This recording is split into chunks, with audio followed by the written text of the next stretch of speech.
You're listening to the Hot Seed Podcast.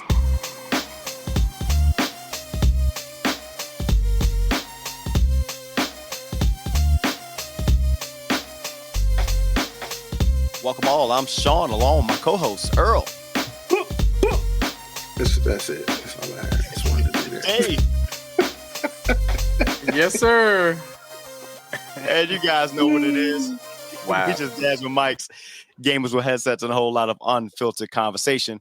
And as always, make sure you follow us on Instagram and Facebook at the Hot Seed Podcast. Be sure to listen, like, rate, review, share, and most importantly, enjoy on Apple Podcasts, Spotify Podcasts, wherever you get your favorite shows. And go on over and subscribe to that YouTube channel, man, at the Hot Seed Podcast. And if you don't feel like doing none of the shit I just told you just right now, just go to our official site, man, thehotseedpodcast.com. It is live.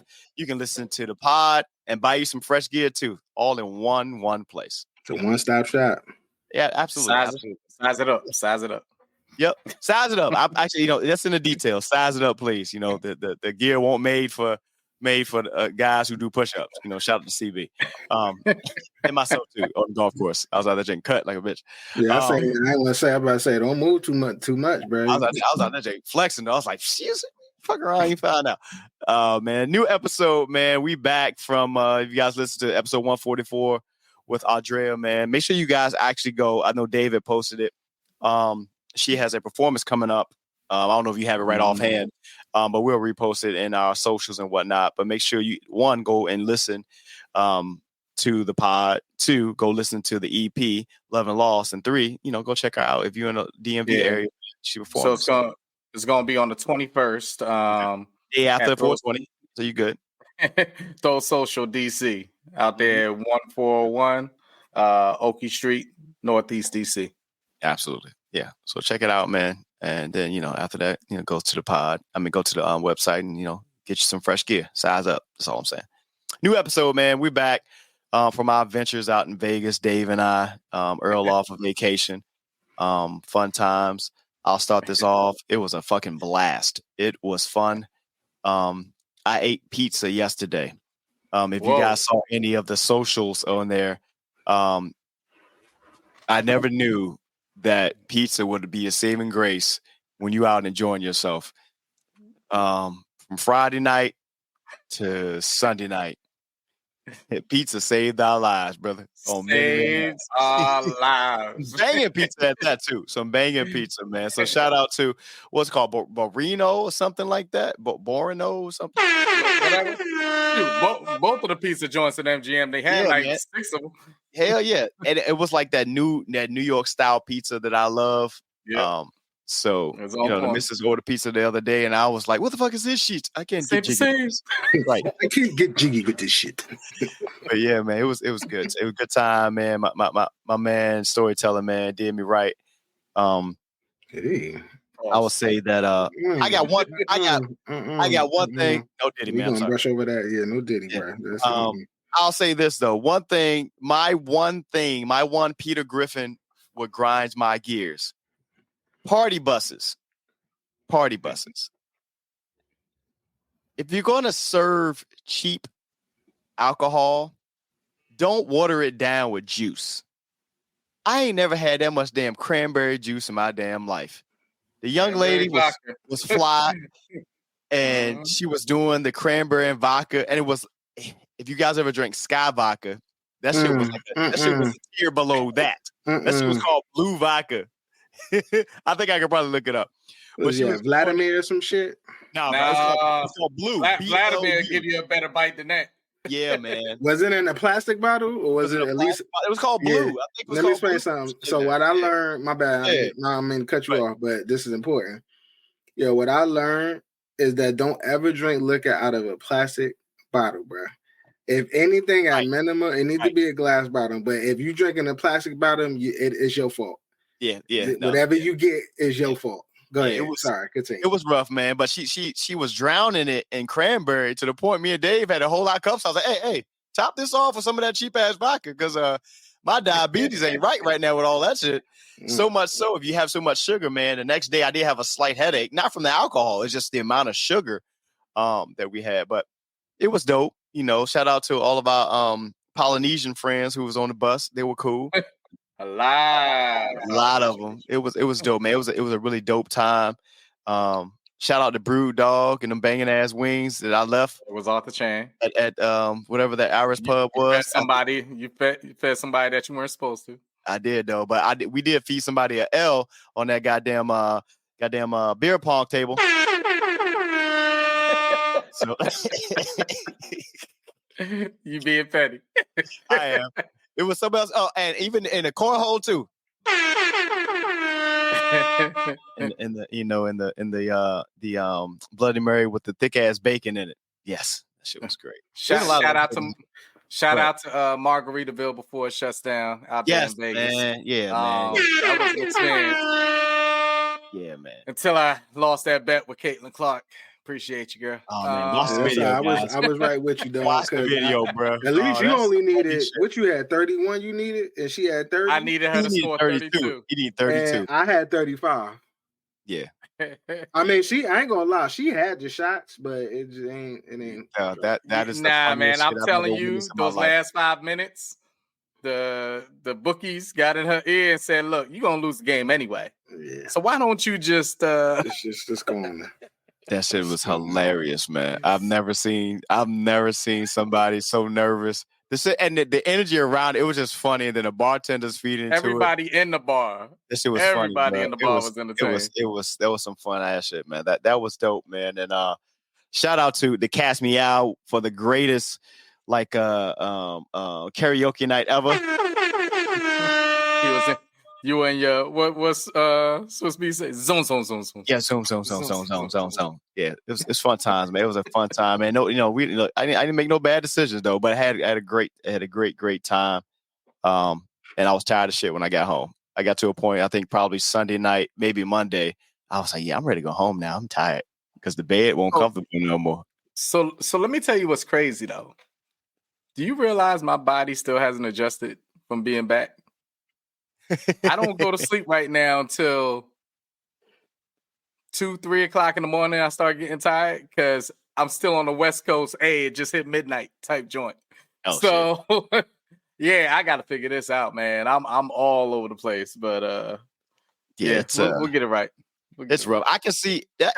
Crazy part is, yeah, man. And I don't see how people, to be perfectly honest, I know, people who have gone out to Vegas for like 10 days to 2 weeks at a time.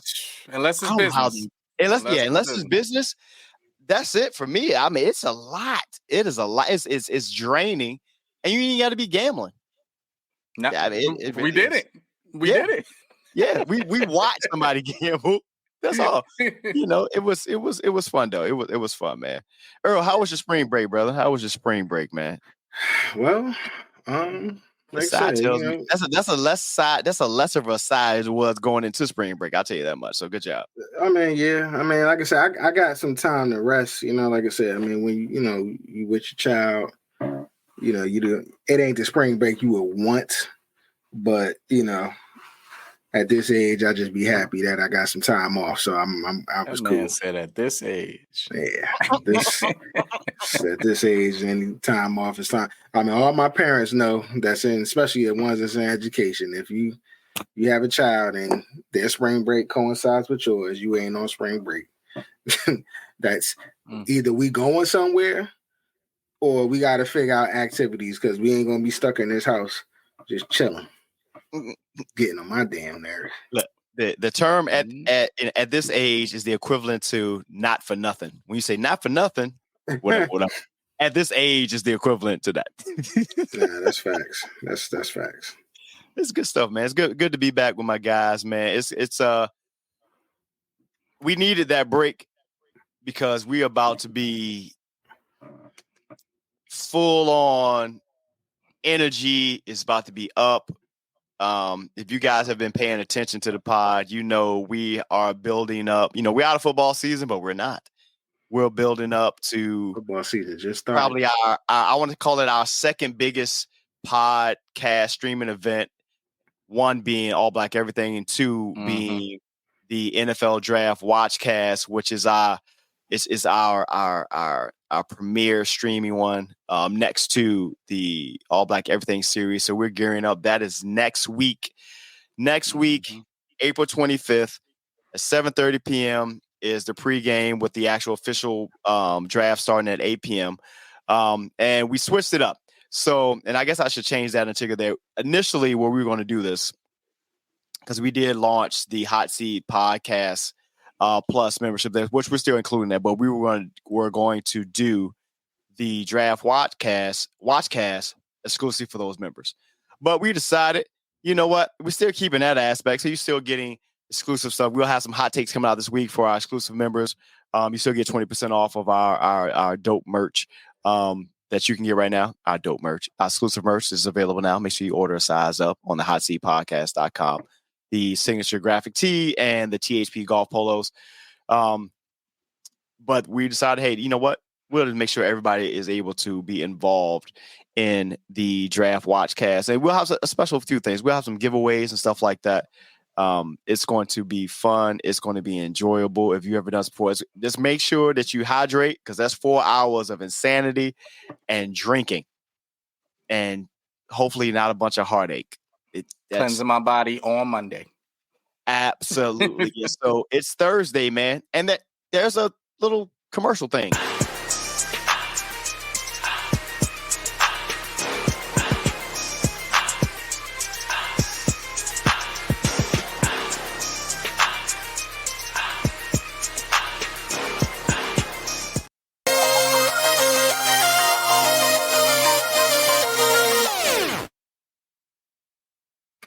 It's the Hot Tea Podcast with your boy, Sean Earl Dave.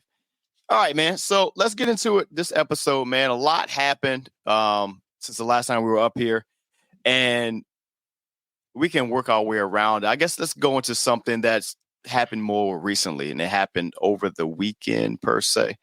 OJ Simpson passed away at 76 years old.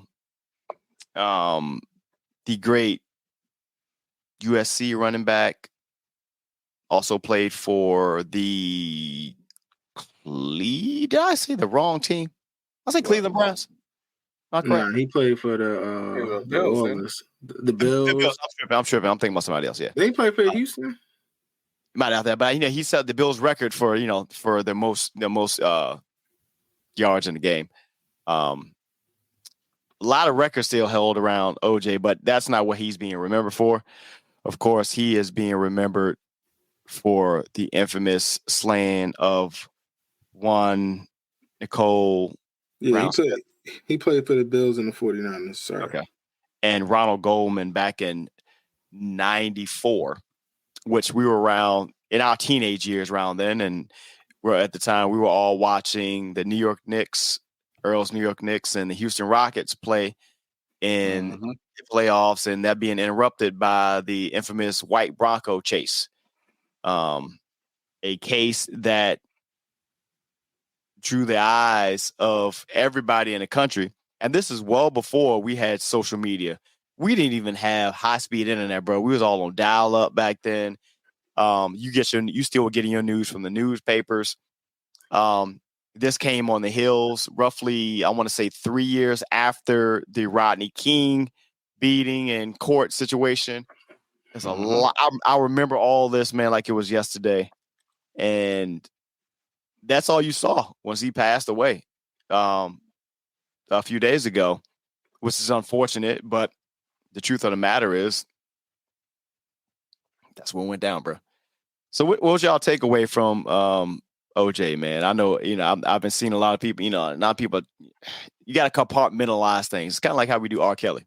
But, it's two sides. I don't have anything. I don't know. I don't have anything. Definitely not negative. But I can't also either say positive either, like respectfully. Right. Only because he wasn't somebody that I was really paying attention to. He wasn't a football player of my time. Right. I really knew OJ. Honestly, how I really first knew OJ? It wasn't even because of football. It was because of Naked Gun. Naked Gun. Yeah, it You know was. what I'm saying? So that's how I knew OJ. You know, so I was like, oh, it's the black guy in that gun. He's hilarious. You know what I'm saying? Then I later find out, okay, it's the situation. And I ain't gonna hold you at that point, especially because, you know, at that age, I'm trying to remember how old I was with Rodney King, but I was old enough to understand what was going on, right, and what the situation was. And you know, I remember being in class. Like, this is when they had them the TVs that came in on the roller cart. You know what I'm saying? Yeah, you put the movies on. So I remember being in there watching TV, and like I knew it was something serious, you know. And then when the fact that he got off free, again, I was young, but I still understood, like, for all these black people to be happy about this, there was something significant about it. I probably didn't know all the way at that time, right, why, but you know, later in my life, I, you know, definitely understood. And then, you know, I felt like, you know, he got caught up in some things, you know, at the end of, you know, towards the tail end of his career. I mean, life, you know, he went to 9 jail, years. Yeah. you know, 8-9 years, something like that. Yep. I mean, I thought that was some bullshit. I thought that was just kind of remnants of this situation, you know, the situation that happened with, you know, the alleged murder, you know. But I think the biggest thing that I want to say is, people gotta remember that, when somebody passes away, like, they are no longer able to defend themselves. Like, however you feel about them, just let them rest in peace. You know what I'm saying? Like, let these people rest in peace. You are not judge and the jury here. There's only one judge and jury, and that's God. Okay, so like, people, I don't feel like you got to be negative and say, you know, all this inappropriate things, because you got to also understand, like, these people have families as well. You know, they lost somebody, lost a father, somebody lost a grandfather, you know, somebody lost a nephew. I mean, an uncle. I'm sorry. You know, so it's like you gotta look at it on both sides of the coin. You know, so that was my biggest issue. Like, I just felt like there was some people that was out here with just negative comments, and honestly, it was that that ain't the time and the place. You know what I'm saying? If you want to say something, say it when he was here. Once he leave this earth, like, let it be. Let that man rest in peace. That's all I have. What you got, Dave? There's so many sides to the OJ story, just to be honest with you. You know, you can go to the football side, you can go to the acting side, you can go to the commentating side, you can go to, of course, the trial. It will always go down as the moment of, where were you at during the Bronco chase? Where were you at when the verdict was read out? Mm-hmm. It goes into what I've discussed plenty of times on this podcast as there's a law of stupidity. Mm-hmm. Don't put yourself back in any type of situation knowing that you just got off on the biggest trial pretty much of our lifetime. Yep. Trial of the century. If you know anything about that second happening that put him actually in jail, it was dumb. So that's why I say that's the law of stupidity type of thing. If you don't know much about it, just everything in general, even the original case, go check out, I believe it's called OJ Made in America. I think it's on Netflix now. But it's something. It's in depth. And it's taking it from all different sides. Kind of going off of what Earl said, I think people honestly need to look out for the kids, because think of the whirlwind they've been through. I just described to you like 5 different happenings between their parents, and you know, and that takes a toll. You know, I didn't even get into the fact of, you know, once again, law of stupidity. If I did it, you know, that book, you know, things like that. That these are the things that I'm just sitting back and I'm like, more than even with him, you know, he got to live his life out. It's the fact that these kids are still sitting up here, and to Earl's point, they got to hear this about their dad 24/7. They got to deal with the loss of their mom so long ago. You know, it's a lot, bro. It's a lot. And sometimes we just need to take a breath and notice that. Another thing I want to bring attention to, because it hits me very personally, like it hits a lot of people, is the fact of, you know, nobody really knew, but check up on yourself. Prostate cancer. That's what he passed away from. Yeah. You know, I'm way too close to that subject. Yeah. So it's one of those things that he's not the first person, especially of star status, that you didn't know until the end that they were suffering, that they were going through something. Yeah. So I don't want to make it sound like, you know, any type of memorial service or anything like that. What I'm just saying is just be he knew. Well, no, he knew. I'm talking about, you know, on the star status. Oh, yeah. It was like, you know, Chadwick Boseman, we didn't know. Yeah. OJ, we didn't know. You know, all of a sudden, I remember reports coming out weeks beforehand talking about, oh, was he in hospice? And he popped up on like TMZ or something like that. Like, hospice? Nah, I'm good, blah, blah, blah. So it's one of those things that more than even judging them on the fact of being secret, because, I mean, secrecy-wise for me, I would be it too. You don't need to know. But it's the fact of just knowing. So go out there, get yourself checked up on, especially us guys, because we're the ones that normally don't do it. We're the ones that normally don't do it. So just put out that health alert out there. But yeah, I mean, goes down as still today, you know, even though we didn't get to really see him run, he still goes down today as one of the best running backs. One of the best seasons for running backs ever, that we never got to really experience. So that's something that I'll know in that sense. And like you said, Naked Gun, that he was hilarious and that he played that to a T. And then trial of the century. So what's your take, Sean? You know what's crazy about this, man? This is one of the OJ is one of the most divisive figures there is, man. Like you can you can literally start an argument, especially if you're in a space that has, you know, two different races, black on one side, white on the other, and even utter the fact that you believe that OJ Simpson was innocent, and that shit would cause a shitstorm. It's like talking like politics. And it is so divisive because people, they get lost. Because I remember this. I remember that happening, everything going up into it. And I was, you know, well in tune to what's going on. You know, shout out to Dr. Chike Akua, because, you know, this was 94, 95. I had left middle school, but by then I had already learned about Rodney King and all the stuff that's going on. And what people also forget, you know, and Earl pointed out that a lot of black people, they were absolutely elated when he was found not guilty. And it wasn't, and people took that as, you know, he found him guilty for killing somebody, in this case, killing a white woman, a white man.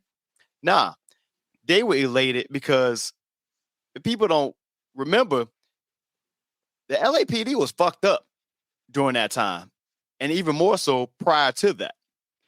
And for all intents and purposes, we often talk about Johnny Cochran. You know, if it doesn't fit, you must acquit. We forget about the fact that the prosecution for this case, they bumbled this entire case. They were horrible. And more so because they were horrible. And two, the LAPD was so fucked up. The reason that he was found not guilty is because the jury couldn't be like, we can't really trust what y'all saying, because you got to find him. You know what I'm saying? Like, it was too many questions about. You got to have the evidence. Yeah, man. To show that he was guilty. And one too many times they put two. I mean, Mark Furman was a racist. Yeah, it was so plain as that. Yeah, it was like, and they put him on the stand. They should never had him on the stand. And for all intents and purposes, and the way that OJ carried himself after the fact, that nigga was probably guilty at the end of the day. But the judicial system did what it's supposed to do, because you couldn't find the prosecution was just so bad. But lost in all this trial of the century and everything else, there was another guy who had his time in the limelight during the same period. Y'all remember Timothy McVeigh? Mm-hmm. The Oklahoma City bombing? Yeah. April 1995. They don't even talk about that shit. That happened during the court case. Around the same time, because the court case went from 94 to 95. It went from that, I believe from that offseason going into then what that happened. And they don't even talk about that at all. At all. Absolutely not. So it's one of those things but this was one of those ones where it was at a lot of racial tension and whatnot. Meanwhile, this white guy, Timothy McVeigh, went in and killed quite a few people at that federal building in Oklahoma City. That's just not talked about at all. That's not excusing what happened with OJ, but that shit got pushed to the back burner because this was more, prominent at the end of the day. Former NFL running back, actor, so forth, killed a white man, white woman, But this, it's funny how things happen now because he bombed that building back then. And you look at it right now, you have shootings and stuff like that, and that shit still don't get the time of day. Otherwise, we get stuck with happens too often. We're numb to it as a nation. Yeah, I was just about to say you get numb to it. You get that, or it just doesn't give you the clicks that they used to. So right now, what you end up getting left with is a beef between Drake and Kendrick Lamar.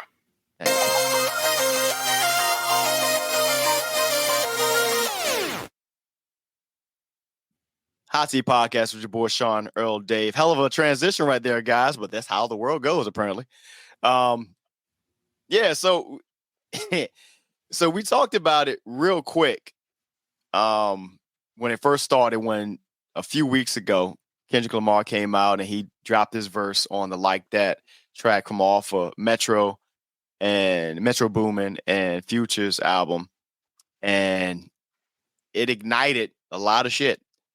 Since then, we've seen the dropout of one J. Cole, which, let me say real quick, at the time, a lot of people was giving him hell. But like many people I've seen, I thought about now how this is going. You know what? I can't even be mad at J. Cole for this now, because I think he might have read the tea leaves, was like, this is about to go sideways. And now what you got is Drake versus everybody who hates Drake at this point. So let's dive right in, fellas. What you take from all this? You got Rick Ross involved. And he's even ignited MCs who got beefs with people outside of this. Like I saw Lupe talking about somebody else. Who was he talking about, Dave? Lupe was talking about somebody the other day. Lupe was like basically saying anybody who won it. Yeah, anybody who won it on the lyrical level. Yeah, people might want to leave him alone too. Yeah, please leave him. He's a professor at MIT right now. Just let him chill. Childish Gambino got an issue with Kid Cudi. Then he throw shots at Ja in that joint too. There's so much happening, yo. I think Ja Morant got spoken about in that joint. There's so much happening. By who?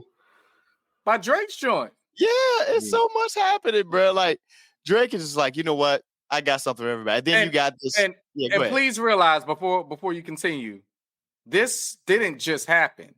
That was the whole thing. Right. Drake and the Kendrick thing hasn't been right for years. Like 10 years, bro. It's been like 10 years. But it's just the fact that now J. Cole was in that mesh with Drake. Right. And they announced that whole Big 3 thing. Right. Then he got caught up in the middle. Then, you saw them start to go at it. J. Cole would go drop his thing. And as soon as because I was with you, this was Vegas time. Yeah. Yep. And that thing hit, I said, while that was all right, and once he apologized, I knew immediately. I was like, yeah, bro, it ain't, because it's not even his fight. No. Number one, it wasn't even his fight. Number two, I think he saw the pettiness that was about to go when he saw how the media steered it. Exactly. He's like, nah, if we were keeping this with rhymes, cool. This is about to go on a whole nother personal train. Mm-hmm. And he felt it too, because he said some petty stuff in his rhyme. Yes, he did. And it didn't even feel like him. And I was like, you going at like Kendrick's albums. I was like, that Jones fine to me. Like, I ain't understand what he was talking about. They're better than your album, sir. So I want you. It was weird to me. I was like, we got a couple. Cole, you sure you rapping about the right person? Right. Like this don't. I got you on your lyrics, but this ain't adding up. So then when he did that, I was like, okay, he definitely wasn't in the right place. But I'll tell you what. I will tell you this. People can sit back and sleep on some of these people that are going to be coming back at Drake. And Drake is at his certain status. But Earl and I had this conversation offline. Drake's going to sell his records. You're not going to stop him from selling his records. He already has his niche. It's just what it is. Right. But Drake can say something dope on a diss record and it still won't hit me right. Mm-mm. And the reason why is because I don't see him as a battle rapper. It's one of those things that if you take those words and you put it with somebody else, I'll be like, oh, Drake going to say it. I'm like, because it don't hit. It right. Doesn't get, It don't hit right. So bringing people in like a Ross. But that's you. Because even that shit. I got you. I agree. No. Matter of fact, no. That's us. And you know what I'm saying? But you got to understand. I mean, you understand crazy. Like the shit that he put out. Remember we was talking about the other day, the shit that he put out. People was we was listening to a guy that was saying like that shit was dope and like justifying over it. And I'm just like, it wasn't nothing lyrical about that shit. Like it was even to the point when we first heard it, I didn't think it was real. And I'm not even a Drake fan like that. You know what I'm saying? I like some of his music, but I ain't enough to defend him. Then once it was confirmed that that was him, I'm like, yo, really? And it was some of that was probably the worst. That was probably one of the worst like rebuttals I've heard. Oh, really? Hold on, really? Yeah. You thought that was the worst? Yo, my favorite line was Metro, shut your whole ass up and go make some drums. That shit had me dying laughing, son. It had me like that shit was trash, bro. It was funny. It wasn't even funny. It was funny to me.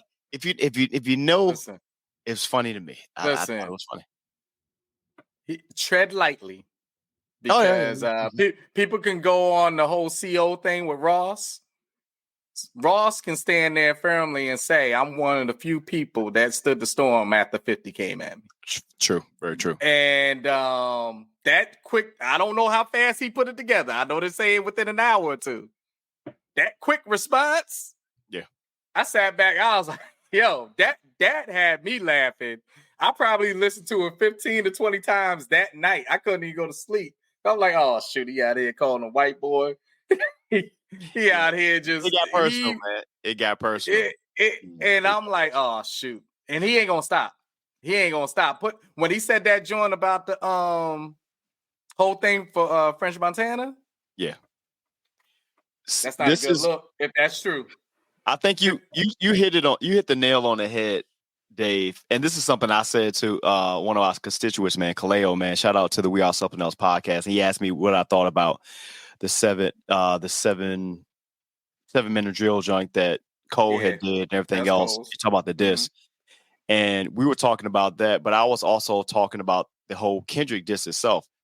And this is what I saw. Huh? Which was short. It wasn't even. It was short. But I said, this is what I took. If I was, because this is what I saw. And I said it on a previous pod that there are many that aren't the Drake fans that feel like Drake has started to appropriate hip hop culture in a way. He's aligned himself around people who were really about that to make his image that much bigger.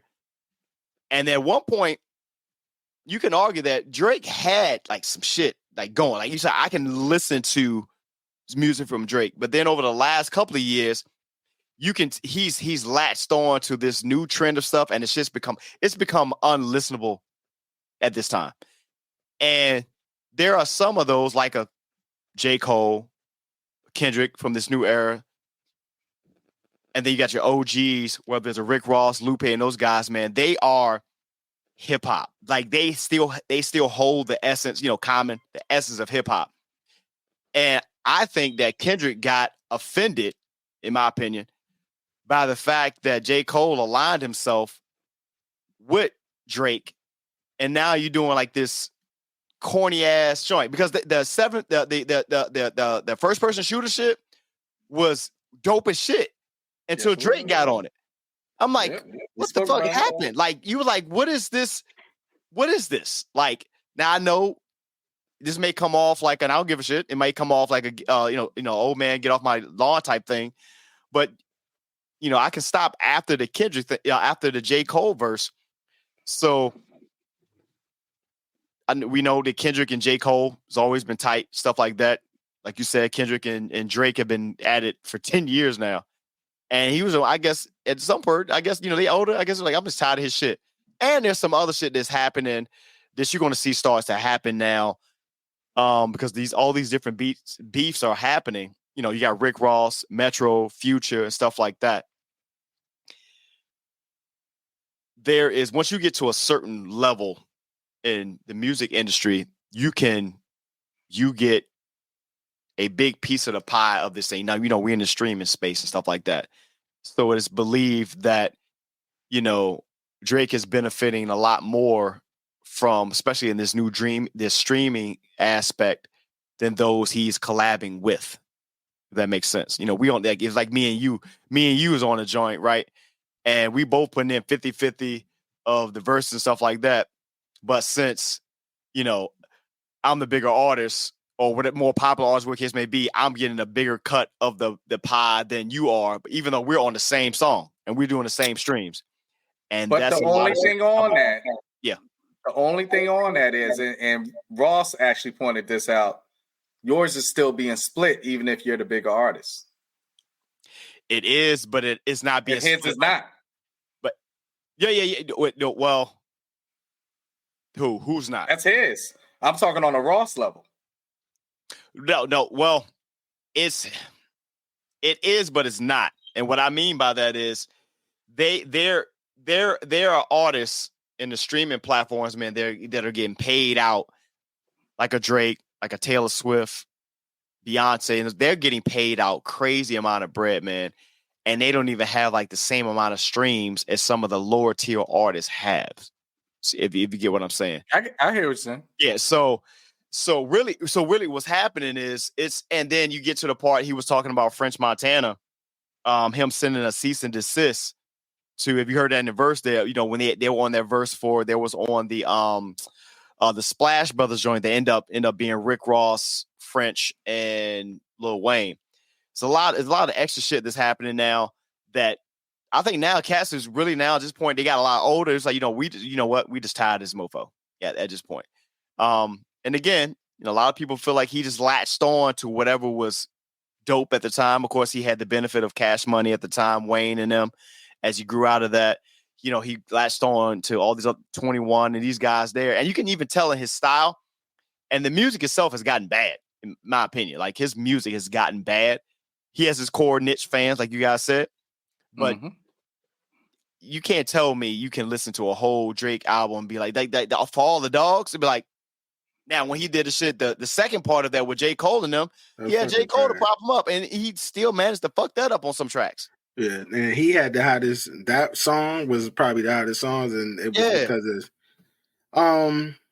I'll say this real quick. As I respect J. Cole because he was able to say as a man, like, yo, I felt like I was kind of peer pressured into doing this, and this wasn't me. Like, it was other outside influence that was telling me, and it was going against my better judgment. I respect that. As an adult, as a man, you can identify somebody kind of persuaded you to do this, and it wasn't your decision. Cool. Respectfully, I get it. On the other side of it, I'm like, yo, you this light-skinned motherfucker, like, you on some light-skinned shit, like, because as somebody who is a hip-hop head, who, like, especially in the era of hip-hop in which we grew up in, where, like, you it's bars, battles, like, that's what we want. Like, you know what I'm saying? And it's like, that's how you gain your clout. Yeah, and my thing is like, I felt like as a fan, we was robbed of the essence, of that. And that's my biggest thing. I'm like, yo, you are two from our generation, like you are two that are throwbacks to what we grew up on. You know what I'm saying? What we love, what we felt like was a golden era of hip hop. It's probably the best era of hip hop. You know what I'm saying? And y'all are remnants of that. And my thing is like you had an opportunity, even if you didn't, even if it didn't sit well, like, yo, go ahead. Like, you just know that it's gonna stay on wax. But I mean, it's like, yo, fuck it, go ahead, yo. Let me just hit some bars. You could have said that, you could have got creative and said that shit in the rap. Like, my bad, this ain't even my, but put it in the, you know what I'm saying? But this is like, damn, you gonna put that shit out and then the next day or two, you come back and like, yo, that wasn't on my heart. It's like, man, and Kendrick ain't say shit yet. Maybe he just ain't. Like I said, maybe he just saw the tea leaves because the amount of people who's coming at Drake now, J. Cole really ain't got no issues with them. Like none of them. No, and I know, but he could have. But he didn't. I felt like nobody that he. I mean, I think he understood that, but yeah, I don't think they was gonna really get at him because he didn't address nobody else. He was just addressing fucking Kendrick. But see, if you go back to what I was saying before, the confusing part for me was the actual verse in itself. Yeah. It just seemed like a confused verse. Like, I'm a J. Cole fan. Yeah. I'm a Kendrick fan. Yeah. I can listen to a little bit of Drake, but I am their fans. Yeah. And I remember I said it on here, our last podcast. I said, don't sleep on Cole lyrically. Kendrick absolutely not. Can rap people around the block, but don't sleep on Cole. Yeah. Be worried on the Drake on the battle, right? About him, but Cole would be all right. But then when I sat down and really listened to the verse, I was like, it don't even seem like it was thought out. Like, what were you attacking? I'm listening. I'm like, no, I see you trying to come the same way Jay-Z came at Nas and was talking about, how many different years you didn't put out a great album. I was like, yeah, no, that was real. I'm like, you're picking out albums that I'm like, no, bro, they were really good. Was fine. Yeah, they were really good. What were you listening to? But he didn't believe that shit. You think about it. Weird. He's never been, if you really think about his career, he's never had to deal with that beef thing. If you really think about J. Cole, he sent his shots to people, but he's never had to deal with it. The only time he had a direct on, it wasn't even a beef. It was just he got called out. We all know the infamous Control verse that Kendrick Lamar did about 10 years ago. But J. Cole, to my knowledge, has never had a straight on back and forth with anybody. Nobody. There was a lot of comparisons back and forth with him and Drake, but it was not what Kendrick is sending over to Drake and Drake sending back to Kendrick, and the damn sure one will Pusha sent to Drake, and then it was that. So Jake, he's never had that. And you want to know what I put it in line with, and that's where I thought it was gonna go. Yeah. But then, like I said, media driven, it took it somewhere else, and it's like, whoa, I'm not choosing his side. Like that's my boy. Blah blah blah. Right. J. Cole was kind of like the common to me in this. Yeah. You know what I mean? Like, okay, maybe I don't sell as many albums as everybody else, but you're gonna respect me lyrically. You ain't you ain't coming over here and just that's a just really stepping good, on somebody. That's a really good comp. It really is, man. It's like, I'm gonna do my thing, but like no one really has a problem with J. Cole. If you think about it, if he's a feature on your song, he's probably gonna eat your shit alive. But even then, it's like dope, but it's nothing. It's not. No one has really got a beef with J. Cole because he's so unfortunate in this case. You can't be neutral in this. To Earl's point, like you gotta pick a side, and he always pays his respects. Right? Yeah, you do. It's the older generation, or he always pays his respects. Yeah, on it. And I think the thing that he suffers from is, it's like he probably like, I respect what Drake does. Let him do his thing. But if you really, really, really are thinking about hip hop, and then you're looking at Drake, he has had his moments, but now he's turned into it's more just pop, if anything. and then a bunch of other messy shit in between it. It's not. It doesn't age well, in my opinion. And we'll see what's going to happen. We're still, a couple of days after, Kendrick hasn't responded to anything. You've seen a lot of weird stuff. I hate AI right now. Dude, a lot of stuff he hasn't even put out there that it was his his verse. It's weird, man. It's weird. You get what I mean? Like, and that's what Ross was saying. Like, look, don't do no subliminal stuff. Don't say your thing leaked. Yeah. You know what I mean? Like, if you coming at me, let's go. Yeah, and here's the sad part about all this. As excited as we want to be, I feel like none of this will measure up to when Pusha dropped the story of Adidon. None of it. I feel like none of us. I don't. Unless Kendrick got some shit out back there that's really gonna make you like, holy. There's nothing that I feel is gonna give me that energy, because I listened to that the other day, and then I went back and watched everybody's response from Joe Budden and everybody else, and everybody was like, oh my gracious, like this was crazy disrespectful on the level of an ether takeover. Rick Ross is doing, I don't know if this stuff is like trolling, but I don't see. So let me ask you this. Yeah. How does J. Cole come back from this? I think he's fine. He's fine. He's fine, man. Like he has his, he's fine. I mean, I personally don't think like he'll be like hurting. I think because the type of person that J. Cole is. Yeah, he's fine. He's just gonna go off in the sunset after this tour, ride his bike and chill out and be gone for a couple of years. Maybe come back, do a feature here and there, but he'll be all right. Yeah, he was only looking to put out a couple more anyway. Yeah, he has the fall off. He has the fall off, which coming out. But I think at this point, it's going to be like, he's in his Nas bag, man. He's Nas. He'll be a person to leave the game. You won't even know he left it. He won't even announce it. It'll just be gone. But what about Drake? Drake already has his niche stuff. Drake is at this point. People gonna buy his album just cause. He's kind of impenetrable, man. But I think so. Drake, what Drake is gonna always have, he sells records, right? Mm-hmm. They don't even sell records no more. They do streaming. Whatever. I mean, whatever is the metric of success, right. Whether it's selling records or streaming, he's exceeded that. Like he's doing that. You understand what I'm saying? I think my biggest thing is with him, when you talk about rap, there's a level of success, but I don't care what nobody say. When you a rapper and you really, you know what I'm saying? Like you want to be in the conversation. Like, I feel like this further moves him way outside of the conversation. Now, I guess Drake? Yeah. Yeah, this moves him way out the conversation. He already had allegations for that has been confirmed that I can't even call it allegation. It's been confirmed that he had a couple ghostwriters. Then he still released stuff after that though. Doesn't matter. What a real hat as you as a hip hop head, yo.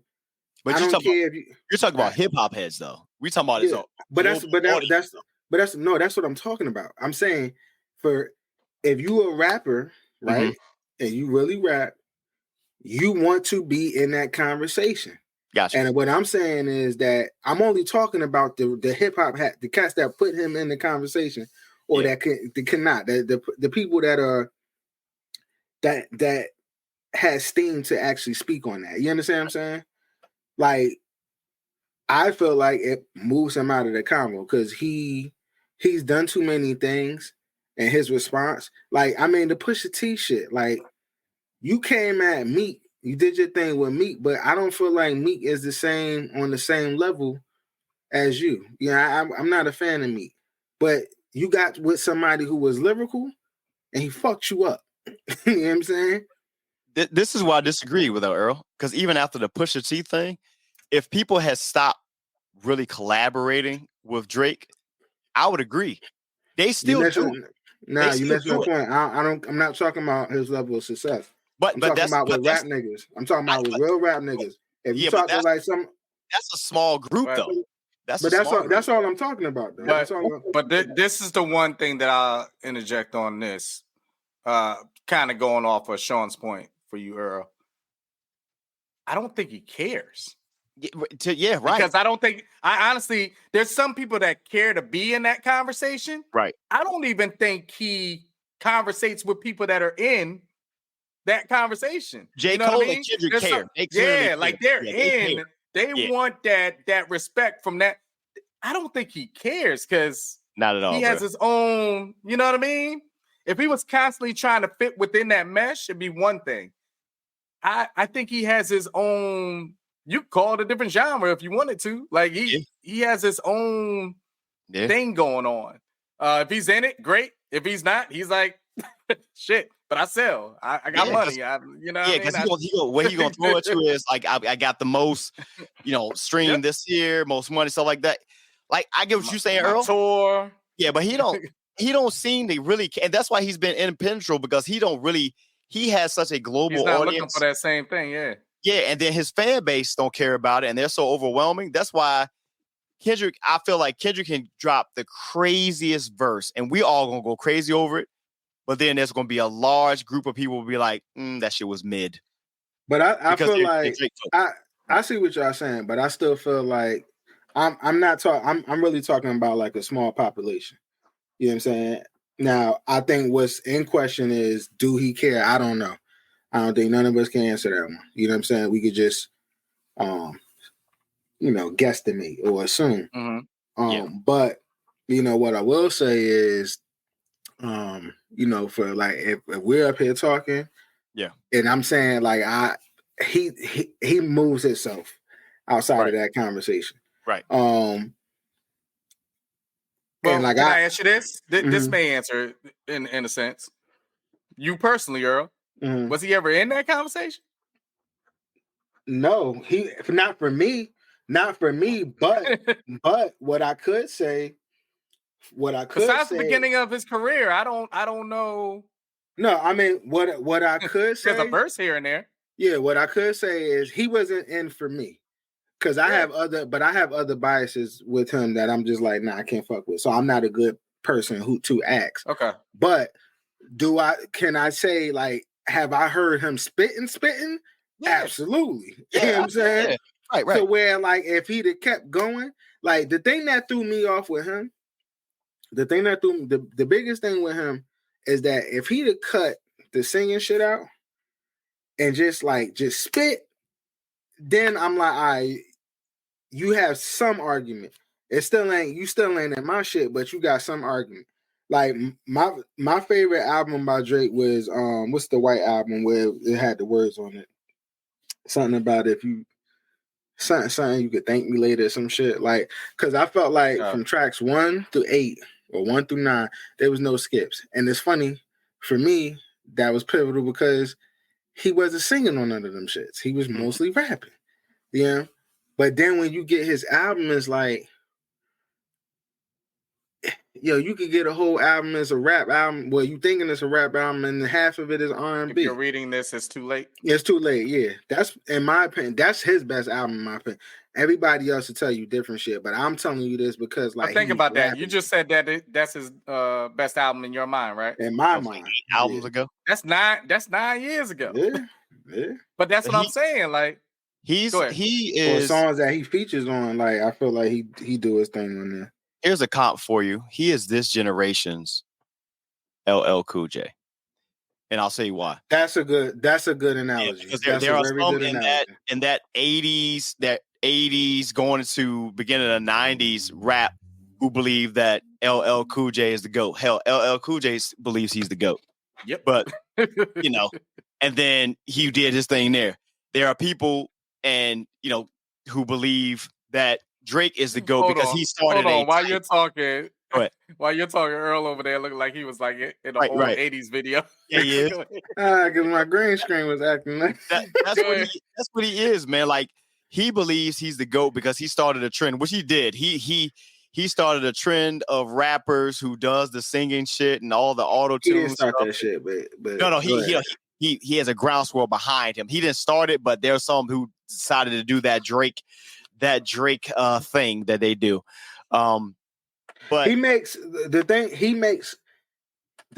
his expertise is he knows how to make club bangers. And that's what it's about, especially in this era where that's most pivotal because they don't give a fuck about albums. It's about like the track. You know what I'm saying? So like he knows the science of making a banger. And it could go between different genres. He can sit up here and do something with, Cardi B or Kendrick. Right. I mean Cardi B or somebody, and then get one of these young fucking mumble rappers and do something with them, make it hot. You know what I'm saying? And then go get with like a Miley Cyrus. I mean, not Miley Cyrus, like a what's the other girl that's with Travis? I don't know. The white girl, Beyonce's arch nemesis that everybody likes to call her. Oh, you talking Taylor about Swift. Taylor Swift. Yeah. I'm just saying, like, I don't know if they have something, but I'm just saying, I'm just giving an example. Like, he could do some shit with her, and they'll say it's hot, whatever. But like, that's his skill, like that's his talent. But if you talk about like rap shit, he ain't in none of my conversation. I get what that's something that I think Game said it. The Game says a lot of stuff, but he was on All the Smoke. And he was saying, the fact that people hold Eminem in such high regard, and his pushback to that. So he's like, no one's, they're not playing Eminem in the club. We're not riding around listening to that. And then take it this way. True. No one's riding around and listening to. They're not playing J. Cole in the club. No one's riding around listening to that. That's a difference. Because I'm going to listen. Think about the lyrical. You're not going to hear unless you're hearing like No Role Models, and maybe one or two other ones. You're not really hearing J. Cole in the club type. Because okay. I mean, Friday Night Lights was different for me. Like, yeah. I mean, but you're just not hearing it in the club. Is what I'm saying. That's all. Yeah, because it's not. He don't make the. But what I will say is, but he's better than Drake. Yeah, but what I will say is that his songs is a little bit more transferable to clubs or at least radios than Eminem is, because Eminem be on some the motherfucker is lyrical as shit, but Eminem is on some shit where it's like you ain't putting his shit in and you bumping that shit trying to get, because when you in the car, when you in the car, at least for me, like I listen to that shit and be like, no, at least for me, right? It's a couple of things. It's a couple things I need to hear. Like, one, I want to hear your lyrics, right? Two, I want to hear the production. And I ain't gonna hold you. A lot of Eminem's production, I don't fuck with. It's like some weird shit. I don't fuck with it. You know what I'm saying? But if you hear him on like a Renegade, or if I'm in battle rap mode and I'm like, yo, I want to hear him spitting, like, yeah, I'm putting that in. That's just like battle rappers. Like, all of them can't make songs. Like, sometimes I'll be in battle rap mode and I just want to hear bars. You understand what I'm saying? So like, if I just want to hear bars, all right, cool, I'm going to Eminem. But is he somebody that, like, when I'm in my car, I'm bumping this shit? Nah, it's a select few songs that I like from Eminem where I get that type of vibe. You know what I'm saying? Like, he got a couple, but a lot of it is because of the production. Like that Slim Shady shit, like the production, I mean, yeah, it's Dre, but again, that's not my type of shit. Where I'm Slim Shady, ain't nobody bumping that shit. Like, white people are. Ain't nobody bumping that shit. So I guess that's. I'm going in that conversation. Lane one Negro. This will sit back. This will have me go for another 20 minutes. So if you just stay with J. Cole and Drake. Either way, look, Kendra, go ahead and just get us out. Just go ahead and do us a solid and go ahead and drop this reply so we can get this shit over with. Because it ain't no reply. I need it. Like, the motherfucker said he apologized, so that's it. I said J. Cole. I said Kendrick. I said Kendrick. I said, yeah, Kendrick, go ahead and send me one. Drake replied. There's nothing for him to say. You got to do something. That verse can't be all we gonna get. Drake done went low. He didn't call him a midget. He don't want to fight, dog. So it's not for him to say. It's not for him to say. He don't want to fight. No. Make sure you got the right person. I said Kendrick, not J. Cole. I'm talking about Kendrick. I know. Yeah. The motherfucker don't want to fight, so it's nothing for him to say. That's what I'm saying. Like, I need him to burn this shit all the way down. That's what I need, so they can get all this done. Either that, or we stuck with Rick Ross, and Rick Ross gonna do some shit that we know I mean, Rick Ross is entertaining to me right now. I'm sorry. Yeah, and he's gonna pull. See, and this is where it's gonna get interesting before we get off this topic. We know that Rick Ross will go as far as pull some shit that's gonna be crazy personal. And then this is the part where you start to get like, ooh, this is gonna be rough. And Rick Ross, he don't give a shit. He don't care about none of that.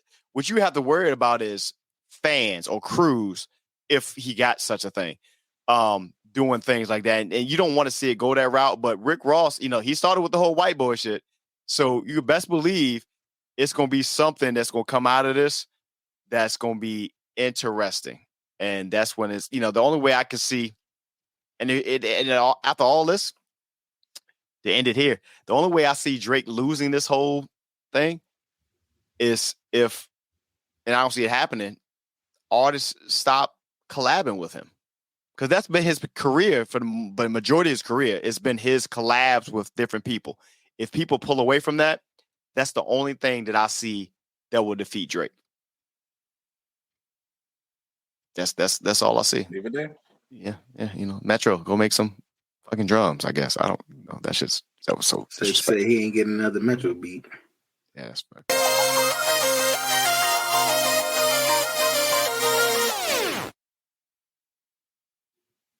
Podcast with your boy Sean, Earl, Dave. If you want to pay for it, he can get a Sean Xavier beat. I ain't gonna lie to you, and we can call that shit. Call that shit even. Episode 145, man. We catching up, man, from our shenanigans and such. And also we're catching up on another event that took place over the weekend, man. Something that was the pain and agony leading to this of my man, DaStoreytella, over the weekend, going into the national championship game, won Caitlin Clark, who let him down, immensely going into the national championship game. But she still won because she ended up going number one to, as we all knew, to the Fever. With Cameron Brink going over to, I got teams right in front of me. Being number two. My screen looks all messed up right now. Camila Cardoso and Angel Reese going to the Dagon Chicago Sky, which is interesting. Aaliyah Edwards going to the Mystics. The young ladies had a night, man. They were dressed to the part. I loved seeing the energy around it until I saw the contract for Caitlin Clark. And I was like, God damn. So let's start right there. Dave, what you got, man? What you got? Because I think that's what you were probably talking about. Nope. You missed me on that. So right, cool. Fair enough. Go ahead. I thought it would be more personal for you. Okay. Nah, you talking about the Mystic. So that's it. So before I get to Caitlin Clark's money or not money, we live down here in the DMV area, myself and Sean. I don't particularly have a WNBA team, so I'm open to all conversation. And I'm sitting back, and I was like, okay, well, want to support a local team. Yeah. Want to support a local team since I'm down here and I'm a resident. Check out these Mystics. Yeah, DC United, same way, soccer-wise. And I go, oh, they got a chance to get Angel Reese. Mm-hmm. This will be a big pickup for them. And then I see that they don't go and get her. Now, I'm not speaking bad about anything about Aaliyah Edwards. They always tell you, anybody that comes out of UConn is already ready to play in the WNBA. Right. So it's not to bash that side of it. What I'm bashing is the fact that you need hype. Yeah. You need to sell tickets. Yeah. Especially with everything going on in DC nowadays around sports. Right. Everybody wanting to get on out and stuff like that. You need somebody to draw eyes to your team. And who better to do that besides Caitlin Clark would have been Angel Reese. Mm-hmm. And you didn't pick her. And as soon as it happened, as Earl, I was like, are you kidding me? Are you kidding me? Mind you, Angel Reese then goes to the Chicago Sky, who had already went out and got Cardoso. Yeah. So the two people that have been going at it, two teams wise, have been going at it, battling it out. and now their team is together. That's a powerhouse right there by itself. I was complex, man. I was like, and this is why I can't fuck with DC. This is why I just can't do it. I tried to get fanhood on this side, Sean. I can't do it, man. I'm not even look. I watch the Mystics. I'm not a Mystics fan. You know, they just DC's I support for the hometown. But I get what you're saying with the just the star power. That in itself is worth something. Star power. You know how those jerseys would have sold, bro? Is there something that's even deeper than this though? Like, is there like a writing on the wall? Because excuse my ignorance here. Just confirm this for me. The Mystic and the Wizards play out of the same arena, right? Yeah. They have the same owner, or is it two different owners? Same owner. And to my understanding, now aren't they in the process or potentially in the process of? Ain't going to work. No, they ain't going to work. They're going to be there to 2048, I believe, or something like that. 2048. Yeah, they nixed all that. They're gonna be there to like 2048. Sidebar, that is probably the worst area to put a fucking stadium. Like, they ain't shit. You know, the Chinatown right there, it ain't shit. And then when you go over there, it's like it's a movie theaters in there. You gotta go up there. It is a weird, it's dangerous on some point. It is. It's a weird environment, but go ahead. I get this. The star power, I would like to have seen it too. But to be perfectly honest, and we kind of said it when we were sitting in Margaritaville, or maybe after the fact, they just picked the better player between the two, man. No, I know you on that. Who did they pick? They picked Aaliyah Edwards on UConn. She's a much better shooter. But here's the thing. I'm fuck. Everybody in the WNBA got to be on the same page, okay? It is all for one. It ain't about winning championships. Don't nobody give a fuck about. Excuse me. Nobody give a fuck about winning no championships, okay? It is about getting revenue to the league that these motherfuckers can get paid. True. Because the fact that Caitlin Clark is getting $76,000 a year is wild to me.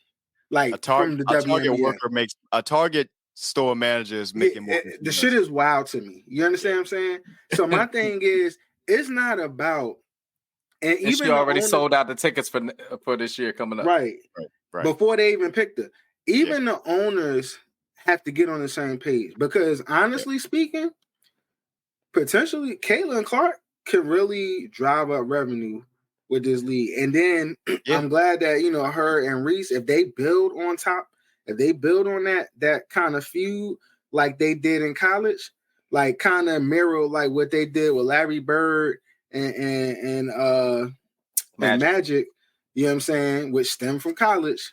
Mm-hmm. You know, like, you got something here. So my thing is, the Mystics dropped the fucking ball because, sis is from Baltimore, yo. Yes, so if anything, you would have had seats in the stands, yo, you idiots. You know what I'm saying? Like, I got nothing. I got no. It ain't out. You picked the better player. Fuck that shit. Ain't nobody going to the motherfucking game. Don't get me started, because I'm just trying to be respectful about the WNBA. I will say this though. At least to your point, Earl, I agree, because now that matchup between Indiana and Chicago, because they're in the same conference, they're both in the East. So now you got Chicago when they do play Indiana. So now you got LSU going up. I mean, the LSU great and Angel Reese, going up against a Caitlin Clark type, and then Carmela Cardone. So actually, you got a lot of those same vibes moving over from college. So that Chicago Sky Indiana Fever games, they gonna be crazy. So yeah, they did miss out on that. Washington, Washington does what Washington. Her season opener is going to break the WNBA records. And then when she plays Angel Reese, that shit is gonna, you know what I'm saying? But again, I need the WNBA. I know they might be friends and they ain't beefing, but even, real talk, they might need to have a conversation with them on the side and be like, kind of tap into the WWF model and be like, listen, look, at the end of the day, I need y'all to take one for the team, because, we got to stir the pot here. So, you know what I'm saying? Angel Reese, do what you do. Caitlin, come out of your element a little bit so we can sell these tickets. Because motherfuckers like drama. Sean has said it a couple episodes ago about the fact of, will the WNBA be able to capitalize off the fact of what's going on within women's college as far as basketball? And that's the sad part to me when you hear a salary like that for someone that's already done sold out the year for you, for that team. And then you know about the offer that she had on the side, and you're just like, from the big, what was that? Big three. Yeah, from the big three. Yeah. And I'm just like, wow. But we all know, players wise, especially at that status, they're going to make so much more money marketing wise outside of their contract. But it's just the point. And then you're dealing with a league that, you got all this going on, and realize the WNBA only has 12 teams. Yeah, that's it. It only out has of how many years? Teams. They've been here like 20-something years? No, but think about this. They only have 12 teams. And the reason why I say even only in that sense, just about every team makes the playoffs. So the regular season isn't even high. It's a tournament. Eight teams make the playoffs. And so mind you, two teams. Yeah. Mind you, they start playing next month. Usually, with the NBA, the draft for the NBA is what? June, right? And them guys come back and play October-ish, something like that. These young ladies just got drafted day before yesterday or something like that. The season starts next month. Yep.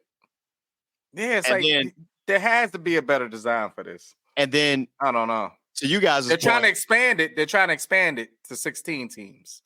I know Philly was up there, and what they need to do, and we're gonna see how this is gonna happen because she's getting paid that measly contract, and I can pretty much guarantee that none of that contract includes any of the TV money that's coming in because she's gonna draw a bunch of people, and none of that TV money is probably coming to. And I would guess what I would do. I would sit my ass down. But see, I don't even know what their union situation is like. I don't know what their union situation. And I'll tell you something. It's one thing to watch male sports leagues strike on a union. I don't recall a women's league striking like that. Like, I know they've done different things. They've because you seen from actually when the WNBA doing the whole, all, Black Lives Matter situation and stuff, they weren't striking, but they all came together. Or you saw with the women's national team, when a group of women put their minds together, they can do anything. So yeah, right, dude.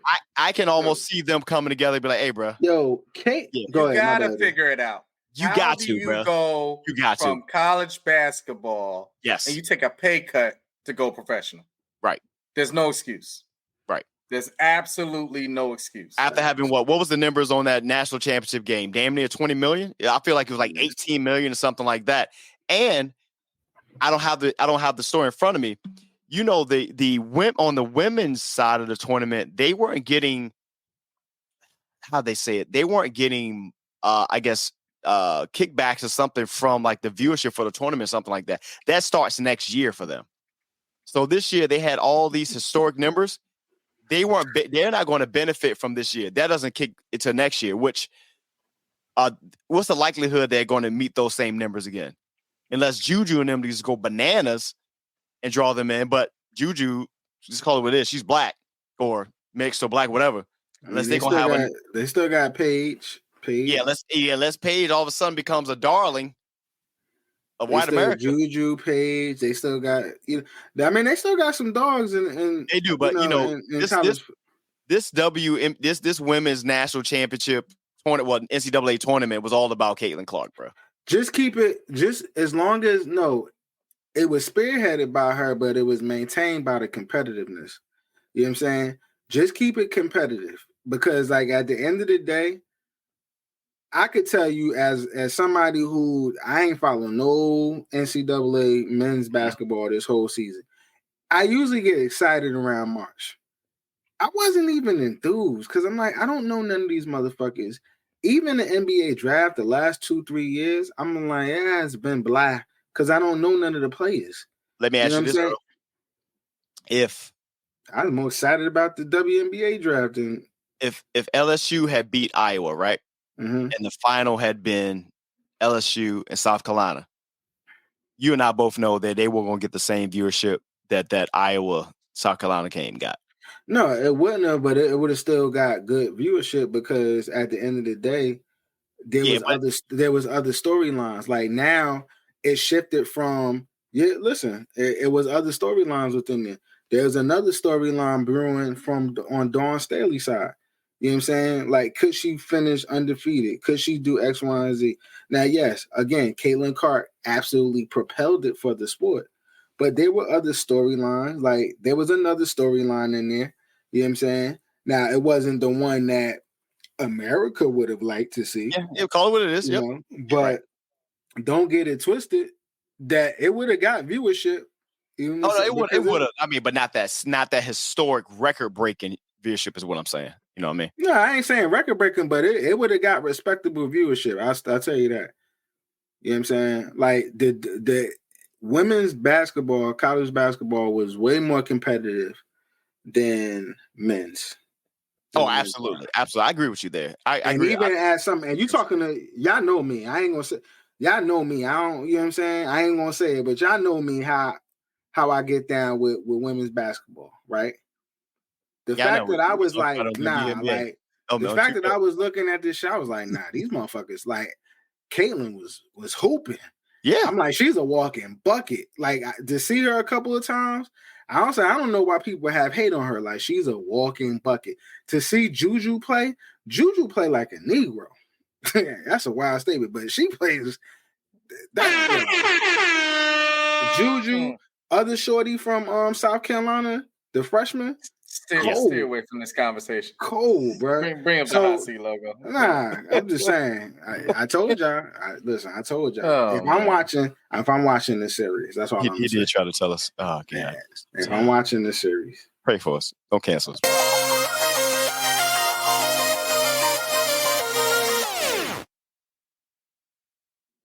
Hot Seat Podcast with your boy Sean Earl Dave. We ready for some not so breaking news, man? Yeah. We can jump into this real quick. Let's get it. Not so breaking news. Show that I really don't watch, but this actually caused the buzz that's out there. For those of you that watch The View or even know of this situation, one of the hosts on there, Sonny, who was a lawyer, and there's a reason why I'm stating that, had an interesting conversation a couple weeks ago with their guest, Coleman Hughes, who is actually a writer, and he has certain views on things, no pun intended. But this view had a conversation about the fact of race and class, which I'll break it down a little bit more for you guys in a moment. But just to me, what bothers me, especially news-wise, you know that media, we always talk about it, drives things the way that they want things to go. And that's supposed to be the end all be all. You're not supposed to attack it. You're not supposed to question it. Well, this guest said, no, this is not how I stand. This is not what I've been saying all this time. And it went left really bad to the point where the whole Sonny started trying to portray the guest as if he was a way that he's not. Damn near to the point of you just don't believe in race. Black man, by the way. You just don't believe in race and stuff like that. So if you don't know much about the writer Coleman Hughes, and he's interesting to me, this whole fact of race and class, all he was basically saying is, yes, we live in a nation that's filled with race division, that has a division of races. But at the same time, if you want to get things done, especially for our race, which, like I told you, he is a black man himself, he was saying you need to start looking at things specifically in politics on a class level. Because if you look at class, we make up a big percentage of certain classes. It's hard to get things passed when it's only helping out one race. But if you present things as a class and you say, hey, I'm trying to help out this particular class, which includes poor, let's just say it as it is, poor white people, now you have more of a backing where it's like, hey, we're all on this cause. when you just have one thing in one direction as one particular thing, it's very hard to cause anything to get past it and cause movement and sustain that movement. That's all he's been saying. So on this interview that they were having on The View, the woman Sonny started bringing it to Dr. Martin Luther King Jr. and started bringing it to the sense of how he stands and what the I Have a Dream speech was about. And the guy was just kind of laughing at her because he was like, I don't know why you're looking at it as just race thing on the Dr. Martin Luther King Jr. thing, because the whole thing was that he was including class too. He says it in his speech. You know, black men and white men, Jews and Gentiles. Like, he caused a movement, and people around not only the nation but the world got scared because he wasn't only moving blacks. He was moving everybody. When you saw the marches, he had everybody out there with him. If he was just moving us, they're like, oh, we still got him in his pocket. When they saw everybody with him, they said, oh, no, he has to go down. Something has to be done. I've always said this on the Malcolm level. On the Malcolm level, when he had the movement within the Muslim population, oh, he's in his pocket. We're good. But when he went to Mecca and when he saw different people, different shades praying right next to him, to the same God that he was praying to, and when he came back and kind of changed things around his direction, that's when people got scared. Because you're no longer just moving. I actually disagree with that one. Okay, well, we can go at it on that. But that's when people got scared because he was going outside of the pocket.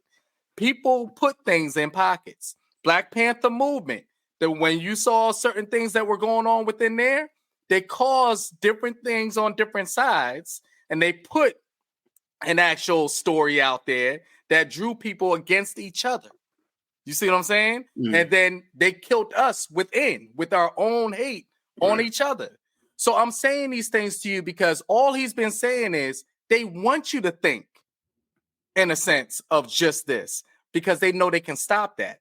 But when you present it on a sense of class, now you're inviting in people that are also not heard. And now you can cause a movement. She tried to turn it into a racial thing. He was like, we can help the racial thing by presenting the class. And just go and look at the interview. Go check out the interview. And it's a different take. Yeah. It's a different take that a lot of people don't understand because media will stop that conversation. But check out Coleman Hughes. Go ahead. Yeah, but that's like, you know, that's been going on for forever. You know, if you look at like during slavery, during the plantation time and things of that nature, you had, even within the white infrastructure, right? Mm-hmm. You had wealthy whites, mm-hmm. and then you had I don't even know what the terminology is, but you had like the poor whites who was the ones that got their hands dirty, who was still looked. It's what they would call the blue collar. Yeah, the blue collar. Mid class, which don't exist no more. They was looked down upon by their own because of, the wealth gap. So to make them feel like they were better than, because they wasn't looked on the same level because of their skin, you know what I'm saying? Because class and money separated them. They always felt like, all right, well, you know what? I still got a niche over them because they're this color. You know what I'm saying? So even though I'm poor or whatever, I'm looked down upon, I'm better than them because of my skin, And so, I mean, that's always been going on. Now, just to deviate a little bit, only reason why I say I disagree with the Malcolm X one is because Malcolm X was viewed as more dangerous when he was fully ingrained in it, like when he still had the backing of Elijah Muhammad, because he was a militant black man who can unify people. And if you know, and as you know, any type of, they don't want black people organizing. You know what I'm saying? It ain't about white. They don't want black militant people organizing. That's the same thing that happened with Fred Hampton. That's the same thing that happened with the Black Panthers. So he was deemed as more dangerous when he was actually under the tutelage of Elijah Muhammad. What ended up happening is he wasn't viewed as too much of a threat to the government at that point because there was already division. They had already did what they were supposed to do because they had division within inside, of the Nation of Islam. But where did that division come from? Well, it came from the government. But where else did that division come from? You don't think he's swayed in his teachings? Well, no, I think where that other thing is because I think he also got exposed to some things that he didn't want to believe. That's all I'm saying. Yeah. That's all. And I don't want to turn it into a Malcolm X thing because people are going to have their own take on it. But it's the power in numbers effect that he's just talking about. Right. And I think a lot of people, when they want to cause change, they think too minimal. They think in the sense of this is what I want to do and this is how I'm going to do it. And when he's like, but you got to think around that because they know, and we know who they is, they know you're going to come at it this way. You got to go around that. They've dealt with this so many different times. Yeah. So that's why he's like, when you present it in this way, it's more powerful. And one of the things that he learns off of is the teachings of Dr. Martin Luther King Jr. Let me just show you, since we were talking about pettiness in the whole rap battle and stuff like that. This is the pettiness of what Sonny put on him during the View. Mm-hmm. He goes, well, I've actually learned this and I've studied on the fact of the teachings of Dr. Martin Luther King Jr. Mm-hmm. You know what she goes up and says? Well, I know Dr. Martin Luther King Jr.'s daughter. He gave her a look like, who the fuck is that? That's just like that's an equivalent. That's equivalent of I have black friends. His approach. You know what? A lot of people look at his approach or what he's saying. It's the same thing as a reason that a lot of black people, they look at Barack Obama how they do, because I think we talked about it because, we talked about it at the time. They thought when he came into office, he was like, oh man, he's going to uplift the entire black race. That ain't his fault though. It's not, because if he had came out and said that shit, they would like, no, we gotta get his ass up out of here. So what he did was, it was to your point. They were trying to improve the impoverished folks all around, which happens to include black, Hispanic, white, stuff like that. And people look at this and no, you supposed to came in and really looked out for us. You can't get nothing accomplished on that level if you come in with that mindset. And that's the point what Coleman Hughes is saying. You can't. You as much as we want to, you can't, because they've tried that before. They've tried that before. Those who are about now. What you also get is the race part is what you get is the stuff that we talked about in the past, where the idea of people say, well, to make things better for the black race, we're going to give them, what's it called? Low income housing. We're going to give them state assistance. That'll help improve things. We'll do this. We'll do that. But you know what came with that? In the niche that they want you to be. Yep. You know what came with that? Because I'm a product of that. If you got a woman at the time who was on getting assistance, welfare, or something like that, hey, you better not have no man in that house though. So what they do? Now you to remove the father from the home so you can give assistance to the mother. So now you have that broken families. Mm-hmm. Then what happens? The mental aspect goes down. But from outside, look how much money we're giving to the black community or the Hispanic community to help them lift them up. But at the same time, you look at them as like, well, shit, they got single parent homes, usually single mom homes. They're living in places to where everybody's on the same income, and they're trying to find ways to get more out of it. It's this, that, and the other, this, that, and the third. The shit doesn't get anywhere. So now they don't, the education is bad in a lot of places here. They're not educated on the financial aspect. So now you're not getting, you're going to get those who are going to be successful, because they just make it out of it, but it's not on the level of the other side, if you know what I'm saying. It's not that at all. I just wanted to push out there, and this is the reason why I wanted this as the not so breaking news, is because if you want to accomplish something, you gotta go all the way around what you're just. You got to outsmart it, man. You got to outsmart them. You just got to do it. Got to. You know, when you're fed something, let's say even within school systems and things like that, they always tell you your best teacher for your kids is yourself. Yeah. So if your kids, certain things are going on, you need to step up. You need to be that teacher. You need to check up on things. You need to make sure certain things within the homework. But you also got to let them know about life. Yeah. You know what I mean? Some of these things aren't going to that's not for others to teach. Or if you leave it on that other person to teach, how do you know they're learning the things right that you know what I mean? So these are the type of things. That's what I loved about his mind, the way he was thinking. I'm not going to take 1 + 1 is 2. I'm going to figure out why is it 2.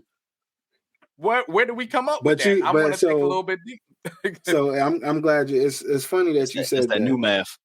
It's funny that you said that, right? So I was actually reading for school, and I thought it was actually a pretty good read. It's called Make It Stick, right? And essentially it teaches or talks about how we are taught to learn.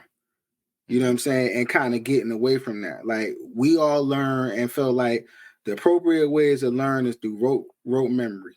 You know what I'm saying? If we memorize something, we go home, we go study, you take the test, and you're doing it to memorize it, right? But ideally, that's wrong because all that does is learning is sustainability. Yeah, right, and it doesn't sustain long-term memory or long-term information or whatever. Like that's good for short-term, but it's like. And it's kind of what you said is like you got to go and ask questions. You want to elaborate. You want to do things and figure out, all right, whatever I'm learning, ask questions. Because when you asking questions, you're learning how to apply it. And that's what you want. If you learn and you know how to apply it, then that means you're grasping the full understanding of what you're learning. And that's what learning is about. Schools, a lot of schools and just traditional education, the curriculums don't teach the application. That. It's the application piece. You know what I'm saying? And you know what? And we all have to do. I think I said this just recently. I got my son a book talking about for young gentlemen things that they should know. And I approached it wrong at first. We gave him the book, and every once in a while we'd be like, "Hey, go up there and read the chapter. You go read it. What you learn, blah blah blah." And then he come and tell us. But then it's done. So I was like, you know what? We're gonna go back into this book. Don't finish it.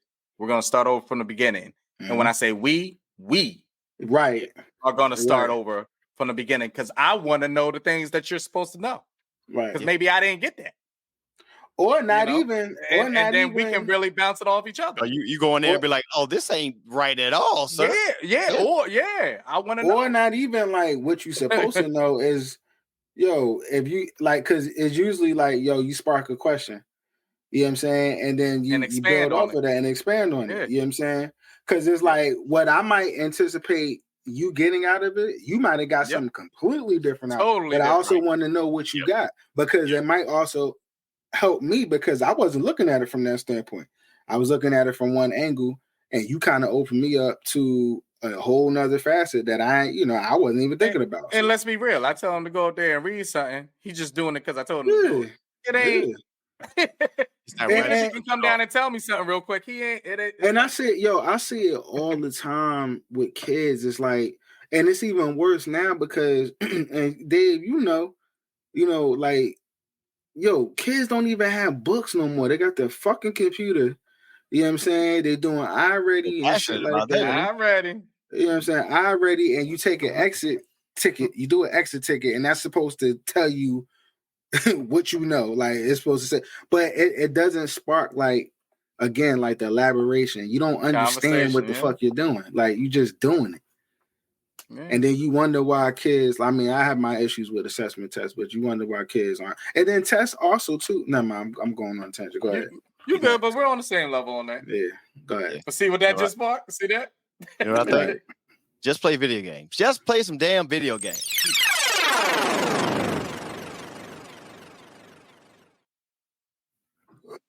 Quick video game corner, man. Pretty good, bro. Your segues are very good. Thank you, sir. Thank you. Quick video game corner, man. We want to give you guys a update on a game that we are all tremendously excited about, and that is the upcoming EA College Football 25. I've been digging, and the last thing I saw, correct me if I'm wrong, fellas, I saw July 19th was the potential drop date for it, but that may change. I don't know. I know the football season starts in August, but just like Madden usually drops, the month prior to a few weeks, like August, right? Prior. Yeah. So, I'm reading a few things there, some details. I know there's supposed to be like a big release, next month, I think, like the first official like release of it. I know we've seen like a small like trailer of it. But what I found, even going on the EA site or some other sites, I'm going to, not even on the EA site, they said potentially for like an online franchise league, which we all know we're going to be diving into. Back in the day, you can only do up to 12. When I saw there, you can only still do 12. If that's the same, then, we'll go right there. We don't know that, it's only 4 of us so far. And a few other things there. Of course, we know about the $600, opt-in that they'll get for Players Party. We know Arch Manning opted out of it. Really, this will either be a big hit for EA, or this will be the biggest flop they've had that I can ever remember in life. Because I don't think there is a bigger game with as much anticipation as EA College Football. It's not going to be a flop in terms of sales because people are going to buy it because this shit. Oh, yeah, they're going to buy it. But how long are they going to buy it for? You know what I'm saying? Well, I mean, what end up happening is the initial is going to be great because people are like, I haven't had it. So I'm so honestly, NCAA or whoever's making the game, EA Sports, it's EA Sports, yeah. You got to really work hard to fuck this shit up. All you got to do is just make sure that when you create a player, that can still transfer over to Madden. The simple thing, right? The simple things, right? Just keep it simple. So and you had all this time to figure this shit out. So I don't think they're gonna have any issue. Now, what could potentially happen is they're like, yo, once you get it, they're like, yo, this shit was ass. You know what I'm saying? So then now that word, travels, but some people are like, you know what, it's still gonna be the intrigue of it. And it's like, I gotta figure it out for myself. I haven't had this shit in so long. Mm-hmm. Let me see for myself. You know what I'm saying? I kind of equate it to when MLB The Show was made available on Xbox on Xbox Live. Mm-hmm. And, it was only available for the longest time. It's a game that I wanted to play for so long, but it was only available on PlayStation. And then when it got made available for Xbox, I was excited. And then the first thing that I looked for, and I know David looked for, I think all of us looked for at the time, we was like, yo, let's have an online league. The thing that we've been playing for the last, up 10 years, they didn't have that. You'd be like, bruh. So yeah, the initial buy-in to it, even though we got it, through our subscription was insane.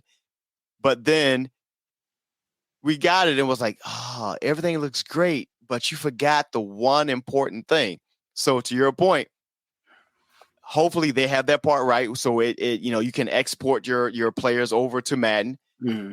And two, I think that it has to be a difference in look and feel than what Madden is. Like you have to be able to tell the difference between college football, the environment, and Madden. So Kirk Herbstreit and I forgot the other guy that I think they're part of it.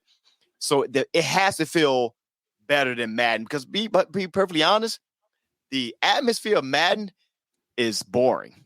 It has. But college is going to be college. Just the fact that you have way more teams in college. That's already exciting. And then you got people who went to college. So it's like, yo. But cool. That crowd environment, you got to have all those little intricate things. No, I feel you. I mean, I feel like in 2024, I feel like they'll have those that's kind of the basics that has to come with it. I'm just talking about like just the allure of it. I think what's going to bring to the excitement is college has more teams. Two, like you can start if you do leagues and stuff like that, if you can intermingle the conferences like you can on NBA and stuff like that. Well, I don't know if y'all had already said it. Sorry, everything was messing up over here. But the other thing is, especially for a person that's a Madden player, is being able to carry that career. Yeah, so carry that career over. So I'm hoping that it does well, because then they could also think about something that they also had in the past, bring back March Madness and do the same thing on the 2K side. Right. You were able to bring those teams in, and then we'll get around the whole thing of what Earl was talking about, knowing these players more because we're playing with them in video games. Yes. With their names in it. Yes. You know what I mean? You won't just know just star players. I'll know like the center from Michigan, for example, if you're not a Michigan fan, stuff like that. So those are the type of things that I'm intrigued about. Like you'll start knowing about players that you know more in the game than you will in real life. And that build up the hype for it. So I think it'll be awesome. I just want to be able to take Middle Tennessee State, who's like a 2-star university, turn them to a 5-star. But that's what I'm saying. You know what I'm saying? Do that in this day and age. Think about how that draft would be in Madden. Yeah. And then the recruit, you draft your own player that you built up. Right. They still your quarterback. And now think about it, like now with all like how it like they should put NIL deals in here. They should put like the transfer portal. Like, you know what I'm saying? Like that should all be strippers, all that, son. That's crazy. All that. Shoot. like put recruiting in on this. Like, this kid is a lord here. He's gonna lord here because he's looking for this amount of NIL. I sit back the whole time, watch Earl build up this running back so I can steal him in Madden. He'd be pissed. Friends, how many of us have them? Man, look. That's it. You know I would do it.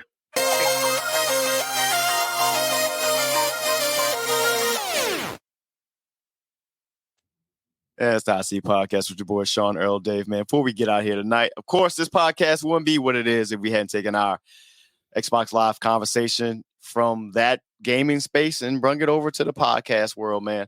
So, of course, you can find me at Sanatu2X on Xbox Live. Earl, don't say nothing. I know you got to be on Xbox to play it. Just follow Sean on there and stuff like that. It's fine. That's how I sound.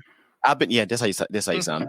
I have been playing MLB The Show, man. I am so close to being brought up to the majors right now. I'm AAA right now, for the Nationals now. So I've been playing quite a bit. 2-way player, guys doing pretty well. And I actually figured out how to bat. It was difficult, but I've been playing that. So any day now, I'm expecting to get called up to the Nats, and after that, life's over because the Nats suck right now. But that's all I got. Sanatu2X on Xbox Live. And then a game that Earl kind of poo-pooed for, Open Road. The missus, we was going through it. She was like, download that, please. I want to play it. So if you got any objections about that, Earl, call the Puerto Rican lady and let her know you don't like that game. And then tell me how it go for you. That's all I got. What you got, Dave? Look, the storyteller. I hate to keep on being redundant about it. Zombies. Call of Duty. Dave, I was about to say, like, I could get around it too. Yeah, after this, it's it. Like it's addiction, bro. It is. Like I should be going to bed right now, but for all the listeners, definitely check out later on this week. We're gonna get some hot takes out there. Yes, we are. Because CinemaCon just rolled out in Las Vegas right after we left. So a lot of things have been announced, and if you have not seen specifically episode 5 for X-Men, man, thank me later. Yeah, get to it quickly. Yes. Yeah, that's all I'm gonna say. Yeah, and then NJ Fatboy 973. Like I said, I concur. Like we haven't even been playing our NBA 2K because we've been so addicted to the zombies. And I will leave with this. This motherfucker said he got time to play all these games, and me and Dave be on here, never seen this motherfucker on the box, yo. With that, I'm complete. Which is wild. It's a hot seat because I've been up here. This guy, I didn't know about this guy's the worst ever, man. Of course, man. Make sure you guys follow us on Instagram and Facebook at the Hot Seat Podcast. Listen, like, rate, review, share. Most importantly, got to play the Masters too, by the way. But go absolutely. Ahead. Apple Podcast, Spotify Podcast, wherever you get your favorite shows. April 25th, that Hot Seat Podcast, NFL Draft Watchcast, because there won't be a podcast next week because we'll be gearing up for next Thursday's show. So enjoy this one, man. We'll see you guys next week. Yeah, we can all sleep and all our data in, man. But yeah, enjoy yourselves, man. It is the Hot Seat. Now, the Arrow's the worst. I swear, he's the worst, man. The Hot Seat.